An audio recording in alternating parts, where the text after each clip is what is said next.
Hello friends, how are you?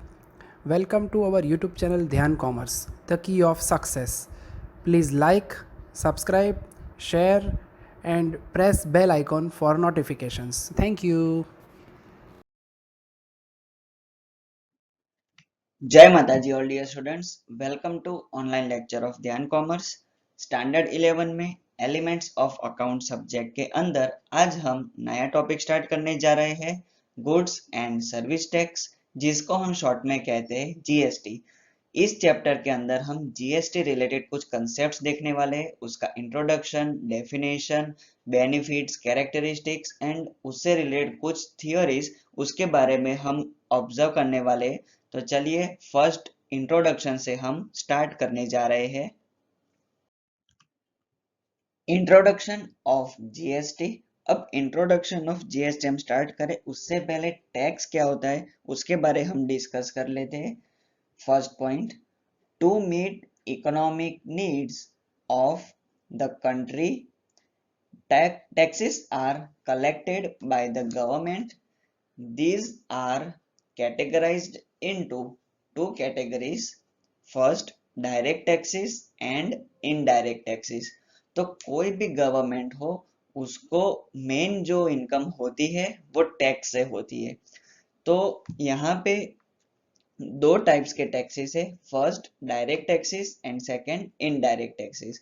Direct taxes क्या होता है, तो जो टैक्स जिस पर्सन के ऊपर इम्पोज होता है उसी को पे करना होता है, वो होता है direct taxes. For example, income tax हमारे पेरेंट्स अर्निंग करते होंगे, तो वो जो इनकम अर्न करते हैं उसके ऊपर जो टैक्स लगता है वो उनको ही पे करना होता है, तो उसे हम कहेंगे डायरेक्ट टैक्सेस। जो पर्सन पे इम्पोज हुआ उसी को पे करना पड़ा।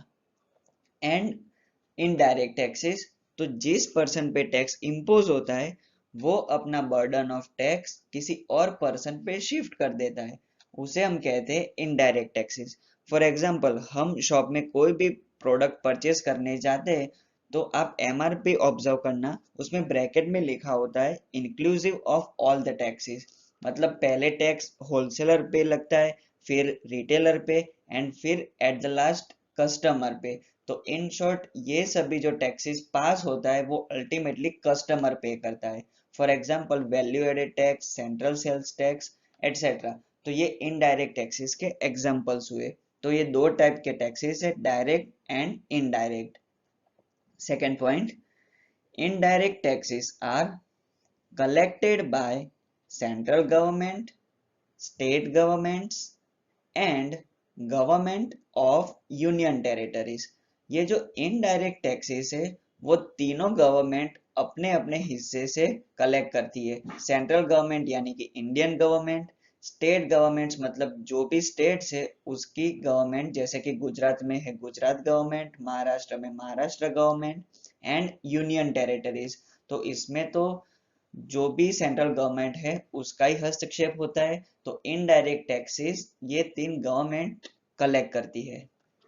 Then next point, in Indian context different types of taxes were collected by different governments because of variety of indirect taxes and compliance of their separate legal provisions.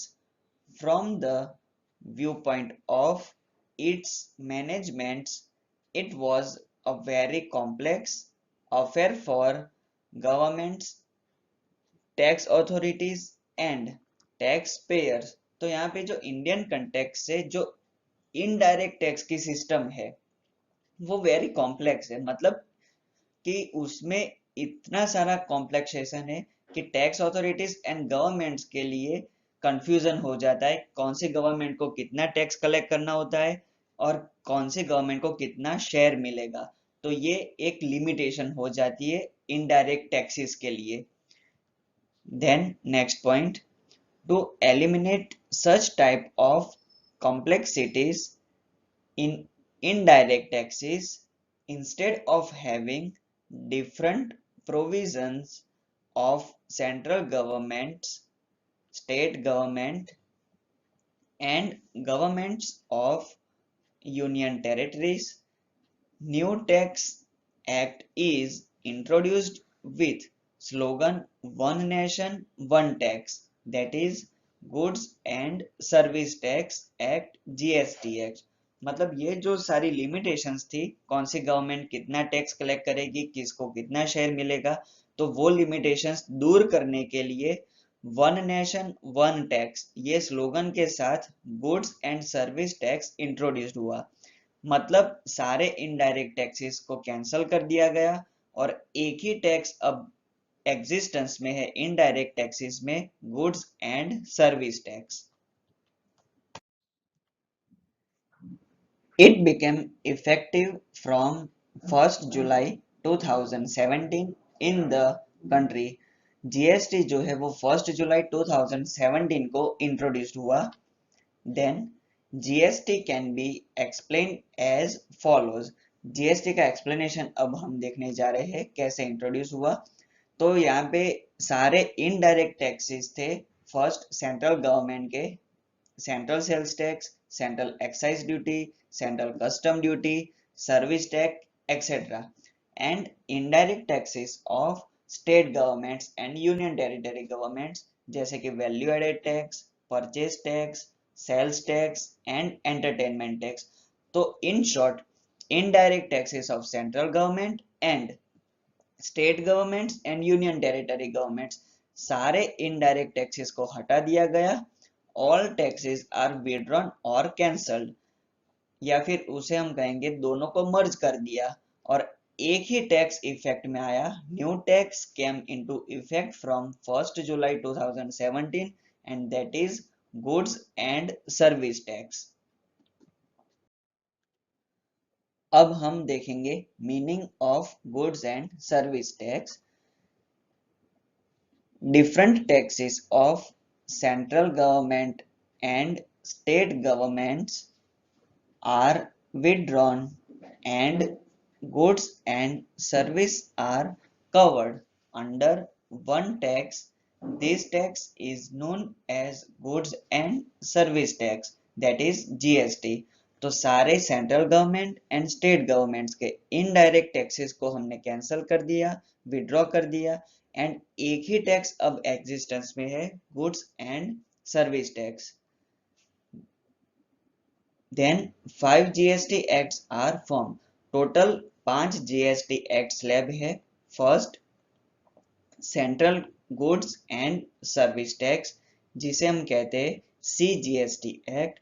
इसमें क्या होता है कि सारे जो टैक्सेस होते हैं इनडायरेक्ट टैक्सेस वो हमने रद्द कर दिए एंड उसकी जगह पे एक ही इनडायरेक्ट टैक्स है GST। अब यहाँ पे फर्स्ट क्लासिफिकेशन ऐसा होता है central goods and service tax, मतलब ये जो GST है वो कलेक्ट कौन करेगा, तो central government. Then state goods and service tax act, तो यहाँ पे जो टैक्स कलेक्शन होगा वो स्टेट गवर्नमेंट्स के थ्रू होगा, that is SGST, state goods and service tax. Then number 3 union territories goods and service tax act, UTGST act. तो यहाँ पे जो टैक्स कलेक्शन होगा वो यूटी मतलब यूनियन टेरिटरीज गवर्नमेंट जो है वो टैक्स कलेक्ट करेगी। Number 4 integrated goods and service tax act, that is IGST act. IGST में क्या होगा कि दोनों गवर्नमेंट्स मर्ज हो जाएगी, इंटीग्रेटेड। यहाँ पे स्टेट गवर्नमेंट भी नहीं रहेगी, यूनियन टेरिटरी भी नहीं एंड सेंट्रल गवर्नमेंट भी नहीं। तो चारों टैक्सेस जो यहाँ पे टैक्स कलेक्शन होगा वो सीधा सेंट्रल गवर्नमेंट यानी कि इंडियन गवर्नमेंट कलेक्ट करेगी। Then number 5 goods and service tax compensation act, that is GST compensation cess act. यहाँ पे क्या होता है कि कोई भी गवर्नमेंट हो उसे GST income related income less होती है, जिसको भी लॉस होता है तो वो लॉस कवर करने के लिए सेंट्रल गवर्नमेंट कुछ स्पेशल उनको फंड देगी, that is state compensation act. इसके बारे में हम आगे नेक्स्ट क्वेश्चन के अंदर डिटेल में डिस्कस करने वाले। यहाँ पे सिर्फ 5 नाम हमें याद रखने हैं, 5 GST एक्ट्स।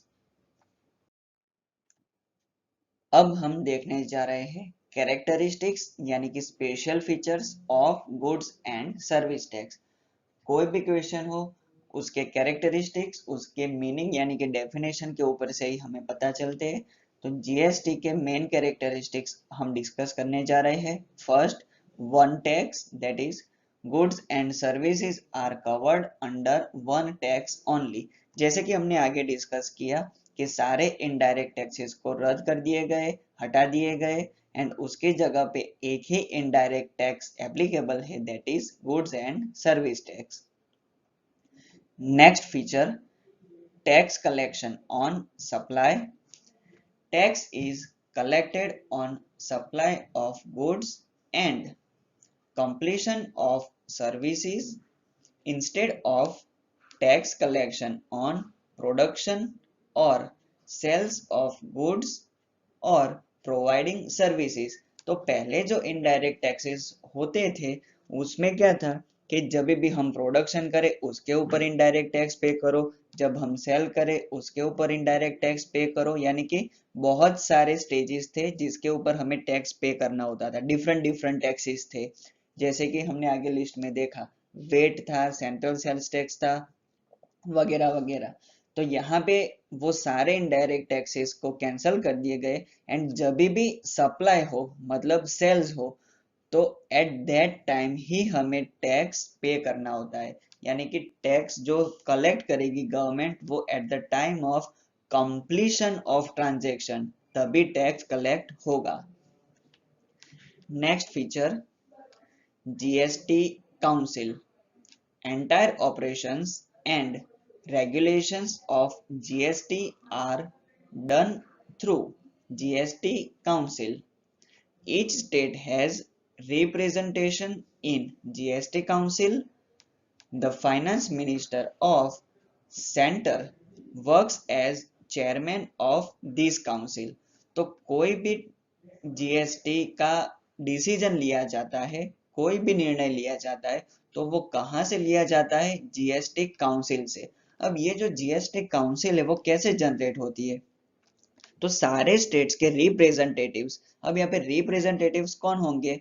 तो सभी स्टेट्स के फाइनेंस मिनिस्टर, या फिर अगर वो अवेलेबल नहीं है तो उसके बिहाफ से कोई भी रिप्रेजेंटेटिव वो उनके बिहाफ से जाएगा। एंड जो मेन चेयरमैन होगा वो होगा finance minister of central government. उसका ही डिसीजन फाइनल माना जाएगा, लेकिन पहले मेजोरिटी अप्लाई होगी, यानी कि पहले वोटिंग होगा, फिर जो मेजोरिटी आएगी उसके बेसिस पे डिसीजन लिया जाएगा। इन शॉर्ट, जीएसटी रिलेटेड कोई भी डिसीजन हो वो जीएसटी काउंसिल में ही लिया जाएगा। Then next feature, GST rates.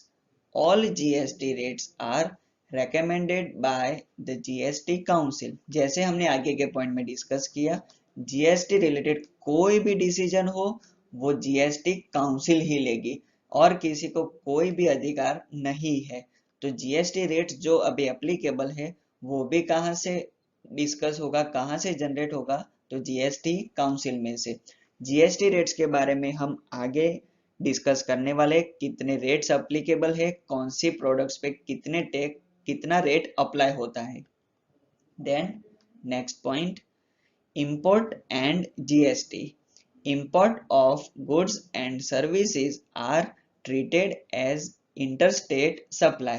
अब ये जो interstate supply वर्ड है वो हम आगे क्वेश्चन में डिस्कस करने वाले, लेकिन फिर भी अभी पॉइंट आया है तो हम डिस्कस कर लेते हैं कि हम अपने स्टेट या यूनियन टेरिटरी से बाहर, यानी कि हम गुजरात में है तो गुजरात के बाहर हम कहीं पर भी ट्रांजेक्शन करते हैं तो उसे हम इंटर स्टेट सप्लाई कहते हैं। तो यहाँ तो हम इंपोर्ट कर रहे हैं, इंपोर्ट मतलब इंडिया से ही बाहर। तो जब हम आउटसाइड कंट्री ट्रांजेक्शन करें तो यहाँ पे जो सप्लाई एप्लीकेबल होगा वो इंटर स्टेट सप्लाई माना जाएगा, एंड इसके ऊपर जो जीएसटी अप्लाई होगा वो आईजीएसटी होगा। Then next feature, input tax credit.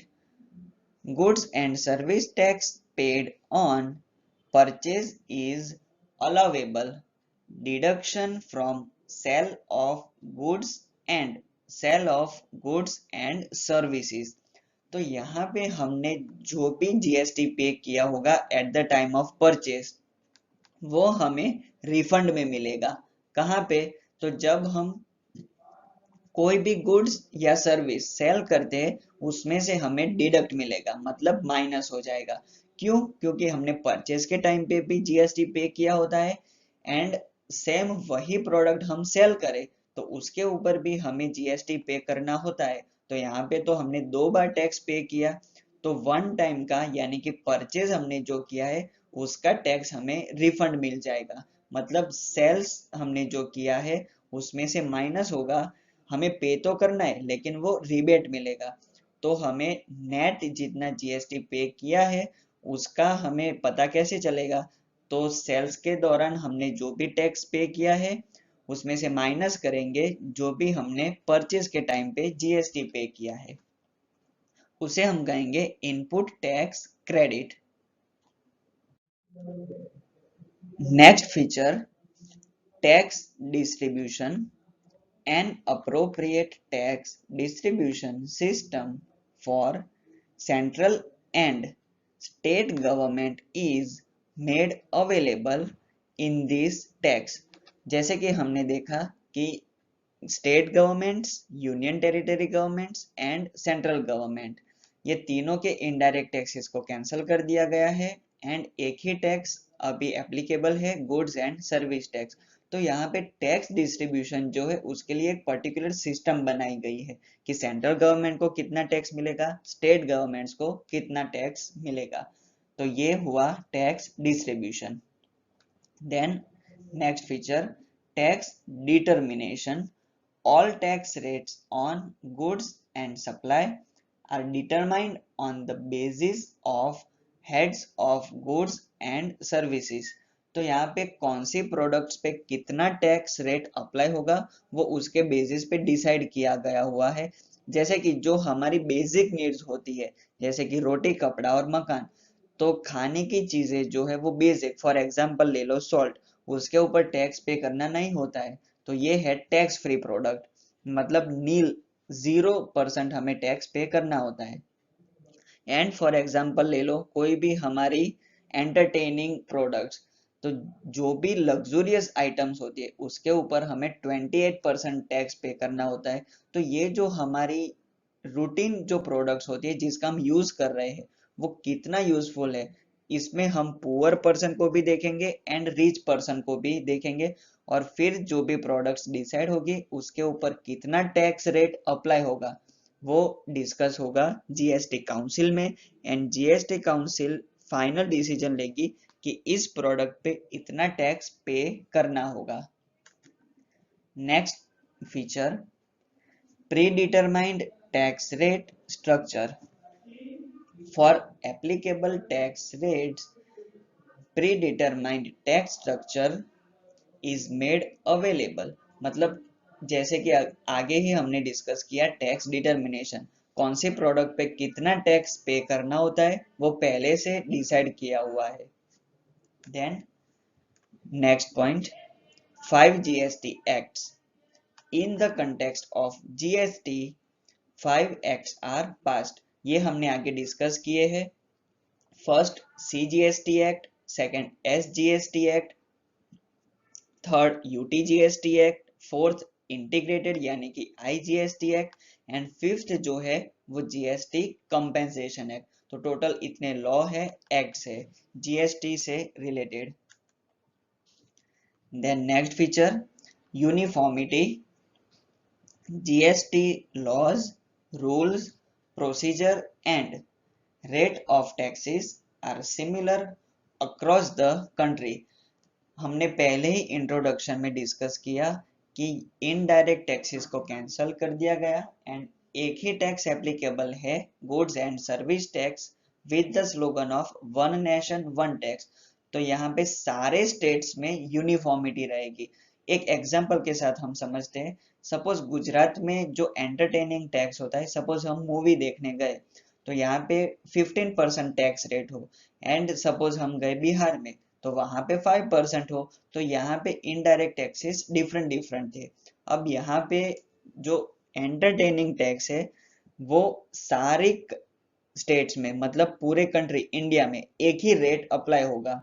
आप यहाँ गुजरात में मूवी देखो या फिर बिहार में, महाराष्ट्र में, कहीं पर भी देखो, टैक्स रेट एक ही होगा, मतलब uniform.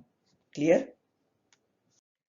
Next question, benefits of goods and service tax. अब जीएसटी जो अप्लाई हुआ है उसके बेनिफिट्स क्या क्या हुए हैं वो हम डिस्कस करने जा रहे हैं।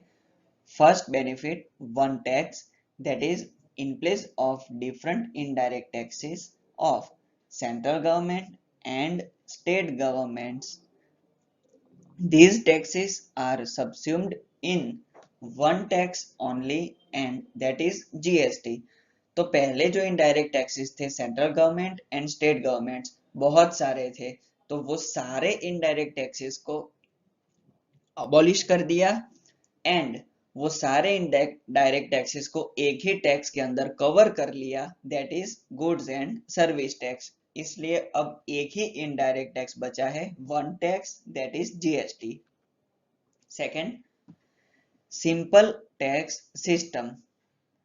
Indirect tax system becomes very simple due to withdrawal, elimination of different indirect taxes। मतलब जो इनडायरेक्ट टैक्सेस थे वो कैंसल कर दिए एंड उसके जगह पे एक ही इनडायरेक्ट टैक्स अवेलेबल है, गुड्स एंड सर्विस टैक्स। तो इसके कारण जो हमारी इनडायरेक्ट टैक्स सिस्टम थी वो एकदम सिंपल हो गई, सिर्फ एक ही टैक्स हमें कैलकुलेट करना होता है। Then next benefit, removal of double taxation. Before implementation of GST, taxpayer had to pay double taxes which is removed under GST। तो अब यहाँ पे क्या होता है कि पहले जो इनडायरेक्ट टैक्सेस थे उस पे टैक्स पेयर को बहुत सारे टैक्सेस पे करने होते थे, दो या दो से ज्यादा भी। तो वो जो सिस्टम थी वो भी कैंसिल हो गई एंड अब एक ही टैक्स पे करना होता है, GST. Then number fourth, benefit of price reduction.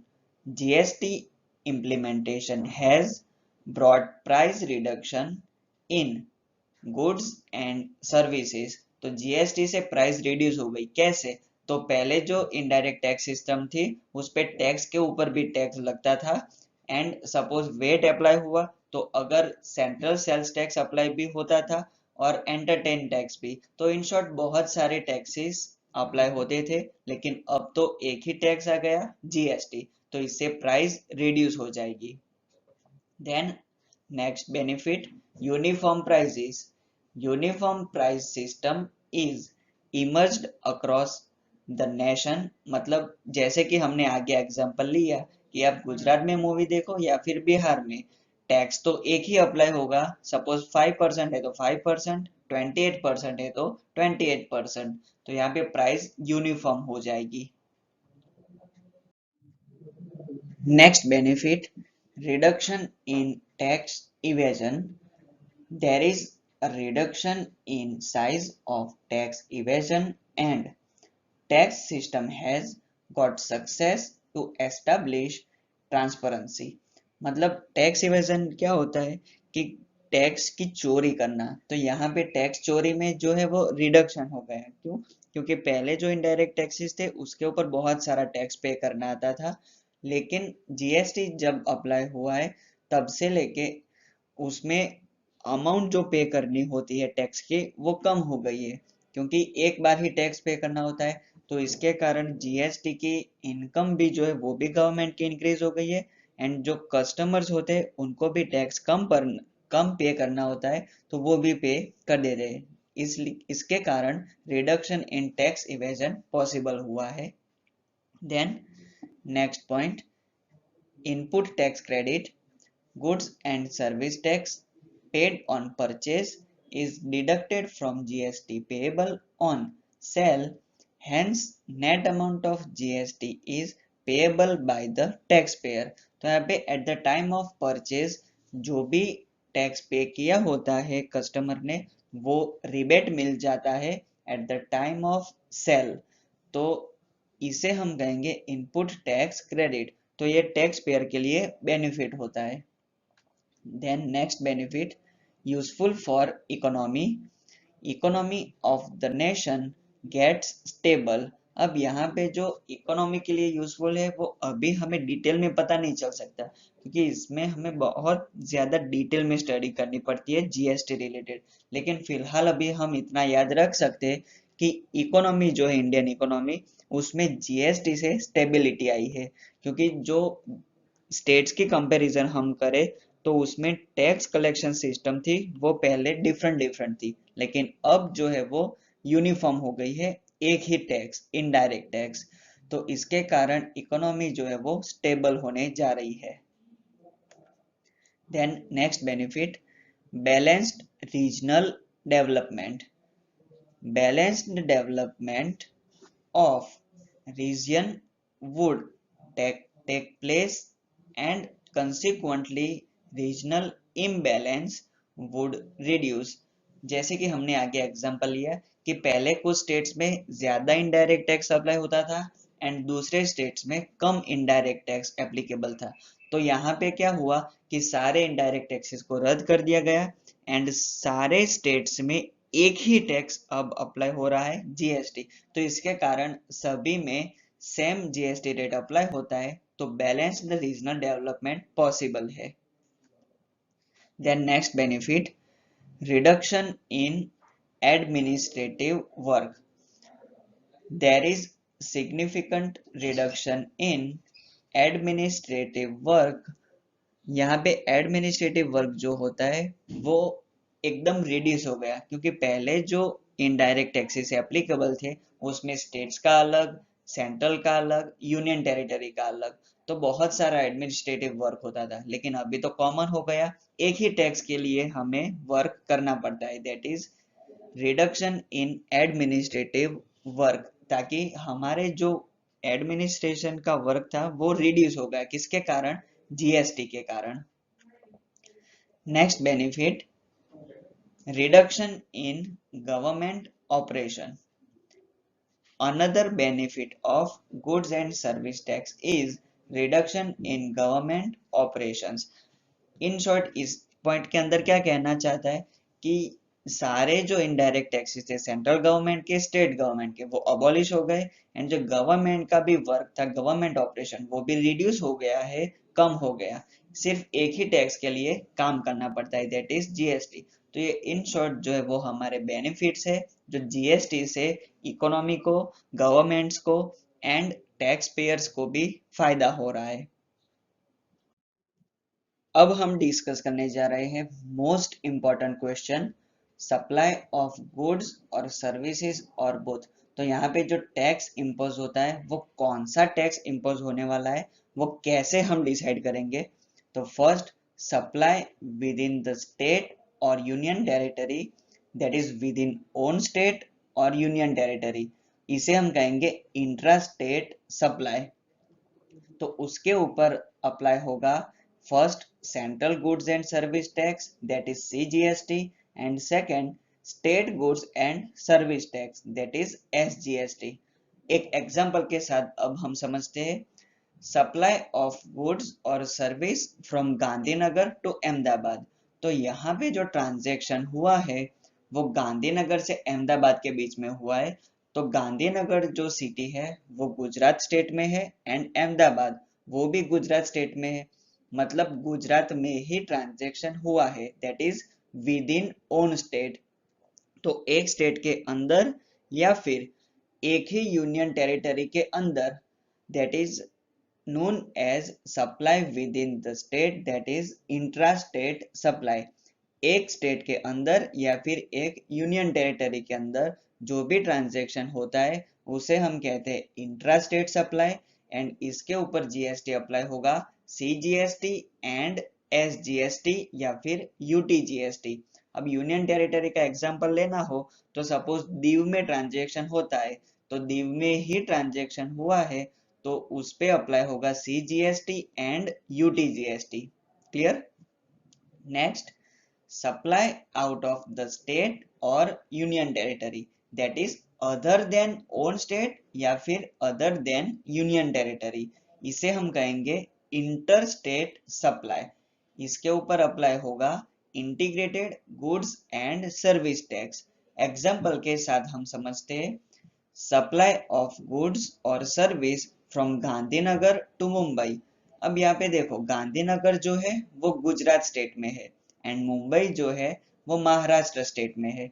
तो यहाँ पे कौन सा टैक्स कलेक्ट करना चाहिए एंड कौन सी गवर्नमेंट टैक्स कलेक्ट करेगी, तो ये कंफ्यूजन ना हो, तो इसके लिए हम टैक्स कलेक्ट करेंगे integrated goods and service tax, that is IGST.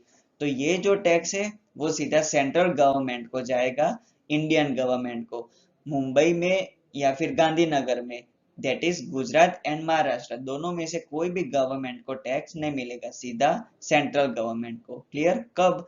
जब हम अपने स्टेट से बाहर कोई स्टेट में ट्रांजेक्शन करें तब, या फिर हमारे स्टेट से बाहर यूनियन टेरिटरी में ट्रांजेक्शन करें, या फिर एक यूनियन टेरिटरी से बाहर कोई अदर स्टेट या फिर अदर यूनियन टेरिटरी में ट्रांजेक्शन करे, तब आईजीएसटी अप्लाई होगा। Next, detail of applicable goods and service tax for acquisition, that is purchase, and supply, that is sale of goods and services or both। तो यहाँ पे हम कुछ टर्म्स ऑब्जर्व करने वाले हैं जो कि टोटली नई है हमारे लिए। फर्स्ट आपको बॉक्स के अंदर दिख रहा है, फर्स्ट कॉलम में सीरियल नंबर, सेकेंड कॉलम में ट्रांजैक्शन, थर्ड कॉलम में supply within own state, union territory, that is intra state and GST, मतलब इंट्रा स्टेट सप्लाई पे कौन सा जीएसटी अप्लाई होने वाला है, एंड लास्ट कॉलम में सप्लाई आउटसाइड स्टेट और यूनियन टेरिटरी, मतलब इंटर स्टेट में कौन सा जीएसटी अप्लाई होने वाला है। वैसे तो हमने आगे डिस्कस किया सीजीएसटी, एसजीएसटी एंड आईजीएसटी, लेकिन उसमें डिटेल में अब हम देखेंगे first transaction acquisition, that is purchase of goods और सर्विसेज और बोथ, मतलब हमने कोई भी ट्रांजैक्शन किया है वो परचेज का किया है, तो उसके ऊपर सीजीएसटी एंड एसजीएसटी वो तो अप्लाई होगा ही होगा, लेकिन कौन सा? तो input CGST and input SGST. अगर हमने स्टेट में ट्रांजैक्शन किया है तो, अगर यूनियन टेरिटरी में ट्रांजैक्शन किया है तो सीजीएसटी प्लस यूटीजीएसटी अप्लाई होगा, और अगर हमने स्टेट के बाहर यानी कि इंटर स्टेट ट्रांजैक्शन किया है तो इस पे अप्लाई होगा इनपुट आईजीएसटी। इन शॉर्ट, जब हम परचेज करते हैं तो इनपुट जीएसटी अप्लाई होता है। Second, supply, that is sale of goods और सर्विसेज और बोथ, मतलब हमने जो ट्रांजैक्शन किया है वो सेल्स का है, तो इसके ऊपर अप्लाई होगा आउटपुट जीएसटी। अब हमने एक ही स्टेट के अंदर ट्रांजैक्शन किया है तो output CGST plus output SGST apply होगा, और अगर हमने यूनियन टेरिटरी के अंदर ट्रांजैक्शन किया है, सेल किया है, तो output CGST plus output UTGST apply होगा। अगर हमने अपने स्टेट से बाहर या अपनी यूनियन टेरिटरी से बाहर यानी कि इंटर स्टेट ट्रांजैक्शन किया है वो भी सेल्स का, तो यहाँ पे अप्लाई होगा आउटपुट आईजीएसटी। ठीक है, ये जब हम जर्नल चैप्टर डिस्कस करेंगे इसमें सम में जरूरत रहेगी, तो ये खास याद कर लेना, परचेज में इनपुट, सेल्स में output.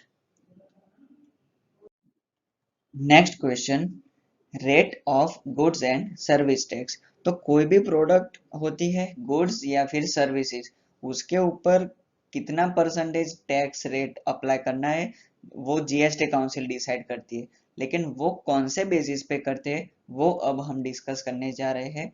First point, goods and service tax rates are decided keeping in mind the nature of needs from basic needs and luxurious needs, मतलब हमारी जो नीड्स होती है वो बेसिक से लेकर लग्जूरियस आइटम्स तक, वो माइंड में रख के टैक्स रेट अप्लाई होता है।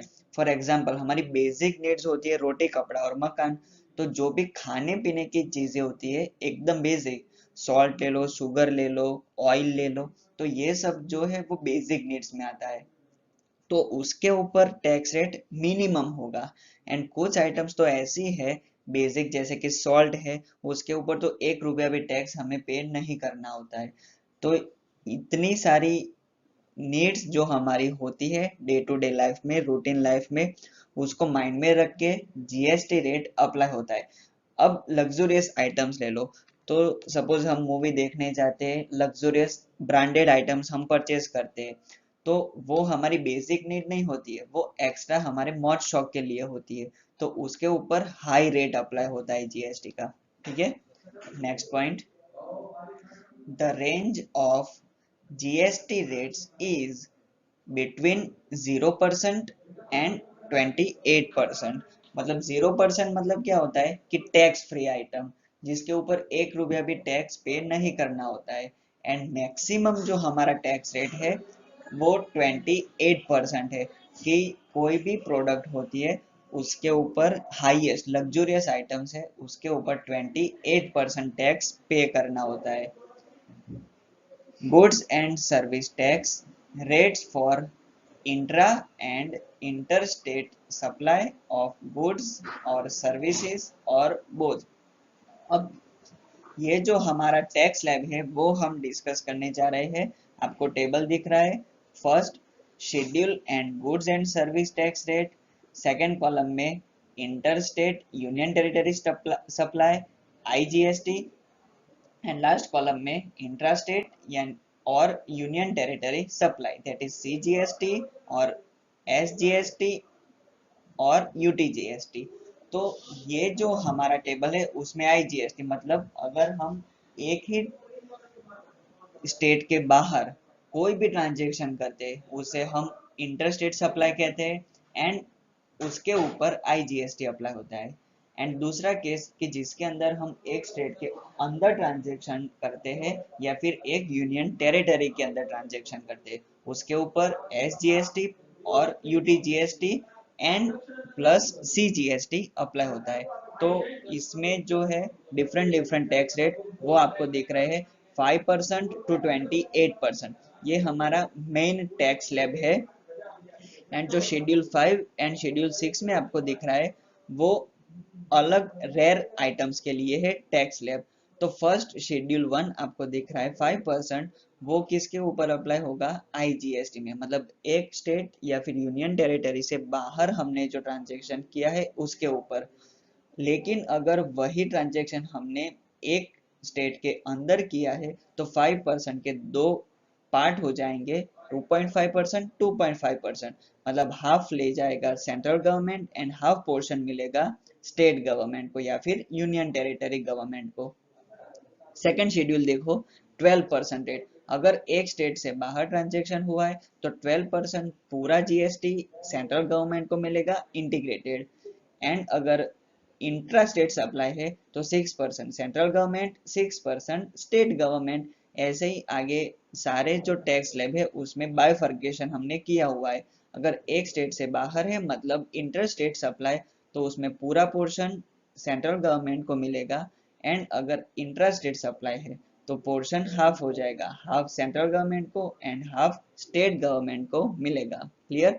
तो ये हमने रेट ऑफ जीएसटी का डिस्कशन किया। अब यहाँ पे सारी ऑलमोस्ट थियोरीज कंप्लीट होती है। अब हम देखने जा रहे हैं इस चैप्टर से रिलेटेड एमसीक्यूज। सारी थियोरीज कंप्लीट करने के बाद अब हम डिस्कस करने जा रहे हैं एमसीक्यूज। फर्स्ट एमसीक्यू आपको दिख रहा है, goods and service tax includes dash of central and state government. तो सेंट्रल एंड स्टेट गवर्नमेंट के सारे इनडायरेक्ट टैक्सेस को रद्द कर दिया गया और एक ही इनडायरेक्ट टैक्स एप्लीकेबल है, goods and service tax. Option आएगा ए।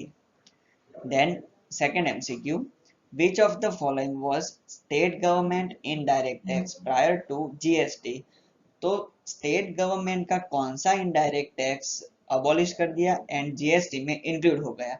तो सबसे पहले हमने स्टार्टिंग में इंट्रोडक्शन एंड डेफिनेशन में देखा था state governments and central governments के इनडायरेक्ट टैक्सेस, तो वो लिस्ट में एक हमने डिस्कस किया था वैल्यू एडेड टैक्स। तो ये जो है वो स्टेट गवर्नमेंट कलेक्ट करती थी पहले। एंड जो बाकी के हैं custom duty, excise duty and service tax, वो सेंट्रल गवर्नमेंट टैक्स कलेक्ट करती है। लेकिन अभी तो सारे इनडायरेक्ट टैक्सेस रद्द कर दिए गए एंड एक ही टैक्स एप्लीकेबल है, GST. Third MCQ, which of the following was not central government indirect tax prior to GST? इसमें से कौन सा सेंट्रल गवर्नमेंट का इनडायरेक्ट टैक्स नहीं है? तो custom duty, excise duty and service tax, वो सब सेंट्रल गवर्नमेंट के टैक्स है, इनडायरेक्ट टैक्स। और जो परचेज टैक्स है वो सेंट्रल गवर्नमेंट का इनडायरेक्ट टैक्स नहीं है। तो ऑप्शन आएगा D, purchase tax. Next MCQ number 4, implementation of GST year is blank. इसमें से कौन सा जीएसटी ईयर का इम्प्लीमेंटेशन ईयर है? तो हमने आगे थियरी में डिस्कस किया है कि जीएसटी जो है वो 1 जुलाई 2017 को अप्लाई हुआ, एप्लीकेबल हुआ है। तो ऑप्शन आएगा B, 2017। Next number 5, which of the following is correct for supply of within state और यूनियन टेरिटरी? एक स्टेट के अंदर या फिर एक यूनियन टेरिटरी के अंदर जो भी ट्रांजैक्शन होता है उस पर कौन सा जीएसटी अप्लाई होता है?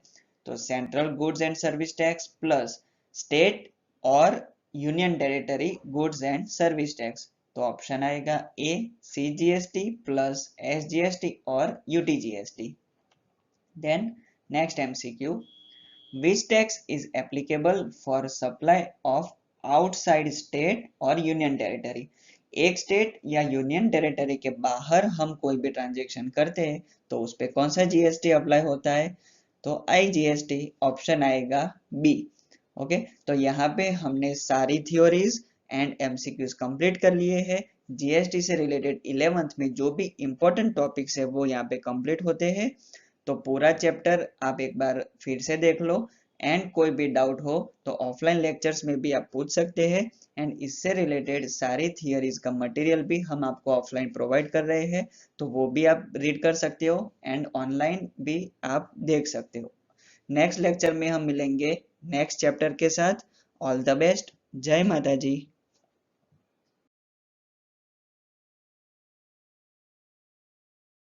Please like, subscribe, share and press bell icon for notifications.